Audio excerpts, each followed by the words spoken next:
In his seminal work, The Eyes of the Skin, Architecture and the Senses, Finnish architect Giovanni Pallasmaa challenges the visual bias that has come to dominate contemporary architectural practice today. The book critiques modern technology's emphasis on ocularcentrism, which privileges vision over the other senses, calling instead for a richer, multisensory architectural experience that engages the totality of human senses. Through an examination of historical and cultural examples, Pallasmaa emphasizes the role of touch as a link between the other senses and the importance of considering the body's movement through spaces.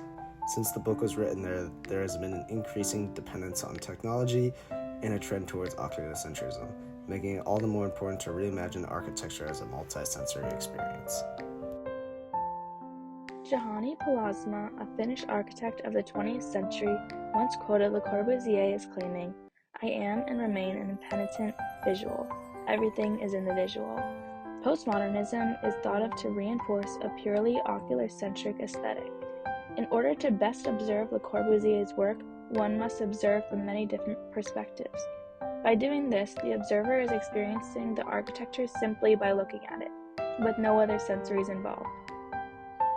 Pallasmaa states that modern architecture has created a scenario where instead of feeling the world and its architecture from inside, it is felt from the outside as spectators viewing an architectural structure from the retina's surface.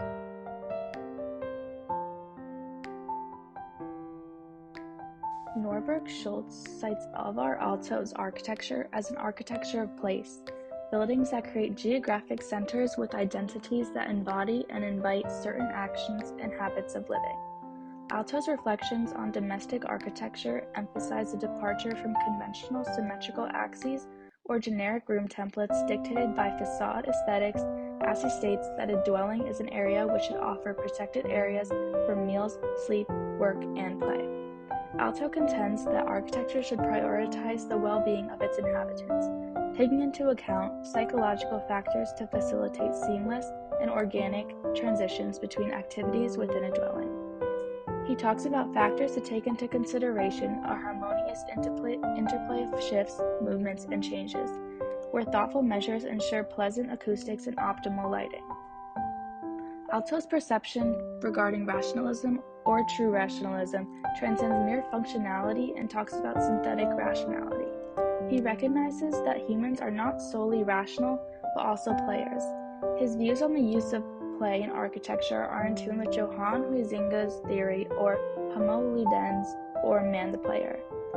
The elements of play present in Aalto's design complements the unbalance between the idea of form and function. These playful elements, as Aalto asserts, exhibit a surprisingly rational and symbolic functionality, contributing to nuanced richness of his architectural creations.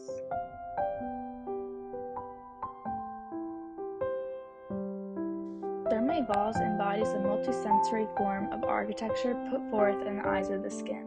Designed by Swiss architect Peter Zumthor, Thermae Vase is a space for bathing in a hot spring, and body parts can come in contact with the space. Since the hot spring water of Thermae Vase is carbonated water, it creates a tactile feeling, which is a feeling of vibration or texture on the skin. The carbonated water can allow for a sensory experience through this tactile feeling. Also, the combination of light, shade, and open versus enclosed space, as well as stone and water, is observed to give it an emotional experience. It's a five-sense experience that is spiritual and soul-touching, as people believe when they visit. The mystic qualities of the Thermae Vase and acoustics of bubbling water allow for it to be a multi-sensory experience for visitors.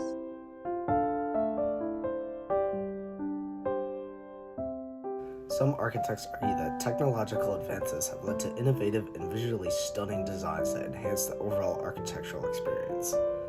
Digital architecture enthusiasts may argue that technologies such as virtual reality and augmented reality offer new ways for users to engage with and experience architectural spaces. These technologies can provide immersive visual experiences and also facilitate richer interactions with the built environment. For example, Robert Battazzi's exploration of digital architecture and technology-driven design challenges the idea that technology diminishes multisensory experiences. He emphasizes how advancements, especially in virtual reality and augmented reality, enhance architectural design. Virtual reality creates immersive environments, offering spatial awareness while augmented reality overlays digital information to enrich sensory experiences. Computational design with algorithms and parametric tools allows intricate patterns and complex geometries to be formed, thus adding sophistication to aesthetics. Patazi provides examples of successful integration, such as interactive installations and adaptive buildings.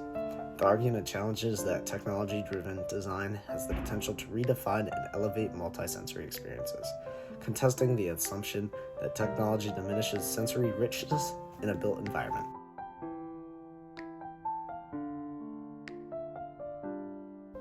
The evident contrast and transition of architecture from ocularcentrism to sensory architecture signifies a great shift in the field of architecture as a whole. It challenges and proves wrong the notion society has of architecture being a rather visual-based practice and advocates for architecture being a holistic development that engages all human senses. By embracing this paradigm shift, architects aim to create spaces that resonate with the full spectrum of human experiences, feelings, and senses. Sensory architecture is all about building a connection beyond the mere visual aesthetics. It explores and prioritizes the understanding and use of materials, auditory ambiance, evocative sense, and the kinesthetic engagement within architectural environments. The departure from the ideas of ocularcentrism not only provides a sensory experience, but also ensures inclusivity. The collaboration and development of sensory architecture aligns the structures with universal design principles and incorporates biophilic elements. Sensory architecture thus redefines design, making it a multi-sensory symphony that enriches our interactions with the built environment. It is a profound transformation that transcends ocularcentrism and celebrates the diverse richness of human perception within architectural spaces. Ocularcentrism in architecture is a preconception that requires adopting a multi-modal approach to redesign. Giving visual perception precedence over the other senses has caused a loss of human connection to the built world, leading to feelings of separation and alienation. To address this, architects must rethink a holistic sensory connection with their creativity, acknowledging the significant role that touch, sound, smell, and taste play in influencing how we perceive space. Architecture can regain its position as a potent existential medium by taking on a more well-balanced sensory perspective, spanning the chasm between the individual, culture, and time, and reawakening a sense of rootedness and belonging in the world. Dismantling ocularcentrism in architecture involves reforming architectural education and questioning the misuse of modern technologies that emphasize an ocular perception of the world. When contemporary architectural practice places pressure on a visual understanding, architects must learn to create with their body rather than their mind.